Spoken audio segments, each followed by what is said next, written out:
ശ്രീജേഷ് എന്ന് പറയുന്ന കായിക താരം എന്ന് പറയുന്ന ഹോക്കിയുടെ ഇത് ഇന്ത്യൻ ഹോക്കി ക്യാപ്റ്റനായിട്ട് വർഷങ്ങളിരുന്ന ആളാണ്.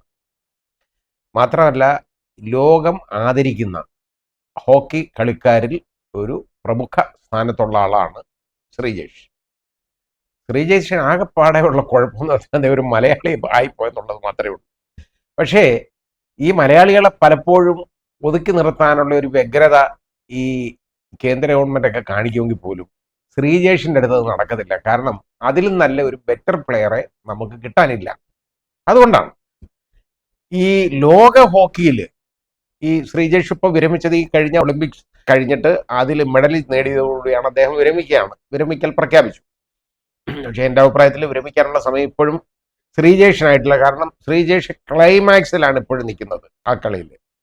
ആ ശ്രീജേഷിനെ ലോകം മുഴുവൻ ആദരിക്കുന്നതാണ് ഏറ്റവും വലിയ ഗോൾ കീപ്പർ, ഹോക്കിയിലെ ഏറ്റവും പ്രമുഖനായ ഗോൾ കീപ്പർ എന്നുള്ള ഖ്യാതി ഇപ്പോഴും അദ്ദേഹത്തിനുണ്ട്.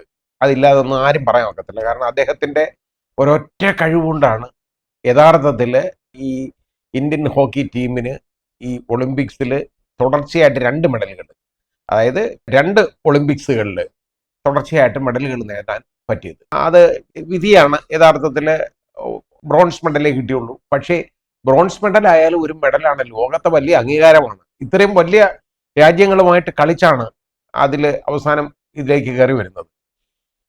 അപ്പോൾ ഈ അങ്ങനെയുള്ള ഒരു മനുഷ്യനെ ആദരിക്കുന്നതിന് യഥാർത്ഥത്തിൽ പ്രത്യേകിച്ച് ഇവിടെ വലിയ ചടങ്ങ് ഗവൺമെൻറ് ആദരിക്കേണ്ടി, അല്ലാതെ ഇവിടുത്തെ ഈ മന്ത്രിമാരൊന്നും അല്ല ആദരിക്കേണ്ടി. ഈ മന്ത്രിമാരെന്ന് പറഞ്ഞാൽ ആരാ ഇവരുടെ ധാരണ? ഈ ശ്രീജേഷ് എന്ന് പറയുന്ന മനുഷ്യൻ്റെ അടുത്ത് അദ്ദേഹത്തിൻ്റെ വെട്ടത്ത് വരാനുള്ള കഴിവുള്ള ആളുകളോ കൊള്ളാവുന്ന ആളുകളോ യോഗ്യതയുള്ള ആളോ ഈ മന്ത്രിസഭയിലുണ്ടോ? നമ്മളൊന്നും ചിന്തിച്ചാൽ മതി. ശ്രീജേഷിനെ ഞാൻ വർഷങ്ങൾക്ക് മുമ്പാണ് ഫ്ലൈറ്റിൽ വെച്ചാണ്, എനിക്ക് തോന്നുന്നത് ഇൻഡിഗോ ഫ്ലൈറ്റിൽ വെച്ചാണെന്നാണ് എൻ്റെ ഓർമ്മ.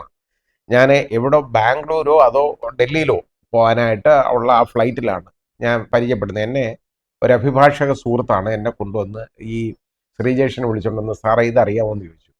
ഞാൻ പറഞ്ഞു പിന്നെ എനിക്ക് അറിഞ്ഞൂടെ. ഞാൻ ആദ്യമായിട്ടാണ് ശ്രീജേഷിനെ നേരിട്ട് കാണുന്നത്. ഇന്ത്യൻ ഹോക്കി ടീമിന്റെ ക്യാപ്റ്റൻ ആയിരിക്കുകയാണെന്ന് അദ്ദേഹം. പിന്നെ ഞാൻ പറഞ്ഞു ഇന്ത്യൻ ക്യാപ്റ്റനെ എനിക്കറിയാൻ പറ്റൂ. ഹോക്കി എന്ന് പറയുന്ന യഥാർത്ഥം നമ്മുടെ നാഷണൽ ഗെയിം, അതിനകത്ത് പെടുന്നത് ഹോക്കിയാണ്. ആ ഹോക്കിയിൽ നമുക്ക് ഇത്രത്തോളം മെഡലുകൾ വാരിക്കൂട്ടാനൊക്കെ ഉള്ള ഇടയുണ്ടാക്കിയിട്ടുള്ള ഒരു ക്യാപ്റ്റനായിരുന്നു അന്ന് തന്നെ അദ്ദേഹം, ശ്രീജേഷ്.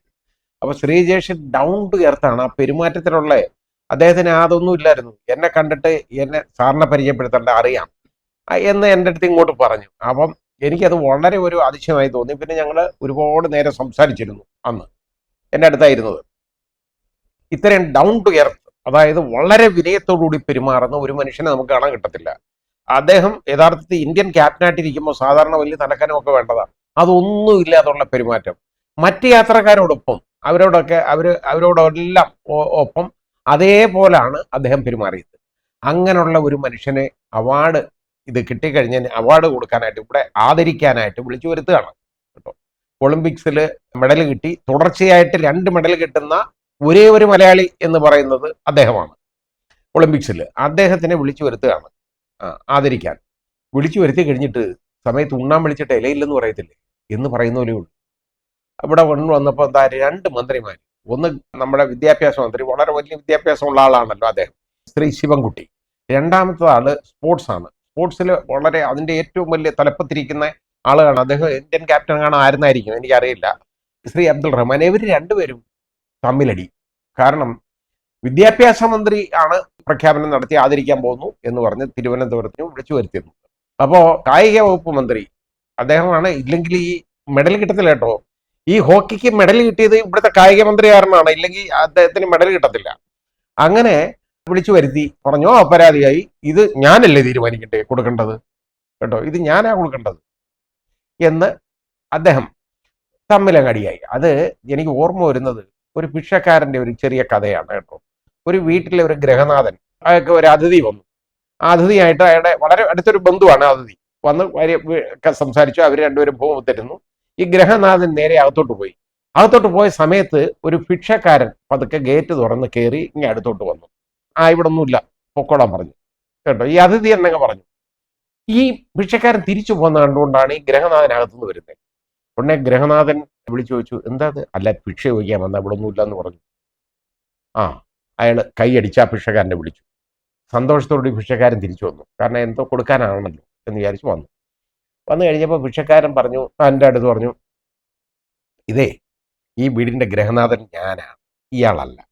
ഇയാൾ ഇവിടെ അതിഥിയാണ്, എൻ്റെ ഒരു ബന്ധുവാണ്, അത് മാത്രമേ ഉള്ളൂ. അല്ലാതെ ഞാനാ ഇവിടെ കാര്യങ്ങൾ തീരുമാനിക്കുന്നത്. എന്താ വന്നേ? അല്ല, ഭിക്ഷ ധർമ്മം ഇവിടെ ഒന്നുമില്ല, പൊക്കോ. മനസ്സിലായോ എന്ന് പറഞ്ഞയച്ചു എന്ന് പറഞ്ഞ ഒരു കഥയായിരിക്കും ഓർമ്മ വരുന്നത്. അതാണ് ഇപ്പോൾ ഇവിടെ നമ്മൾ കാണുന്നത്. ഇവർ തമ്മിലുള്ള ഈഗോ ഉണ്ടല്ലോ, ഈഗോ ക്ലാഷ്. ഒന്നിനും കൊള്ളാത്ത രണ്ടുപേര് തമ്മിലുള്ള ഈഗോ ക്ലാഷ് മൂലം ലോകം ആദരിക്കപ്പെടുന്ന ഒരു കായിക താരത്തിനെ അപമാനിച്ചു എന്നുള്ളതാണ്. അദ്ദേഹത്തിന് കുടുംബസമേതം അവിടെ വിളിച്ചു വരുത്തി, തിരുവനന്തപുരത്ത് വിളിച്ചു വരുത്തി, ഇതറിയാതെ. എന്നിട്ട് അതിനിടെ മാറ്റിവെച്ചു. ഇനി എന്നും നടത്തുമെന്നോ അത് അദ്ദേഹത്തിനെ ആദരിക്കുമെന്നോ ഒന്നും പറയാതെ തന്നെ അദ്ദേഹത്തിന് മടങ്ങി പോകേണ്ടതായിട്ട് വന്നു. ഇത്രയും വലിയൊരു അപമാനം അദ്ദേഹത്തിന് ഉണ്ടാക്കിയതിന് യഥാർത്ഥത്തിൽ ഈ രണ്ട് മന്ത്രിമാരും മുഖ്യമന്ത്രിയും യഥാർത്ഥ അദ്ദേഹത്തിനോട് മാപ്പി ചോദിക്കണം. അതാ ചെയ്യേണ്ടത്. കാരണം അത്രത്തോളം ആദരിക്കപ്പെടുന്ന ഒരു വ്യക്തിത്വത്തിനോട് കാണിച്ച ഈ അവഗണന, അവർ തമ്മിലുള്ള അടി, ഈഗോ ക്ലാഷ്.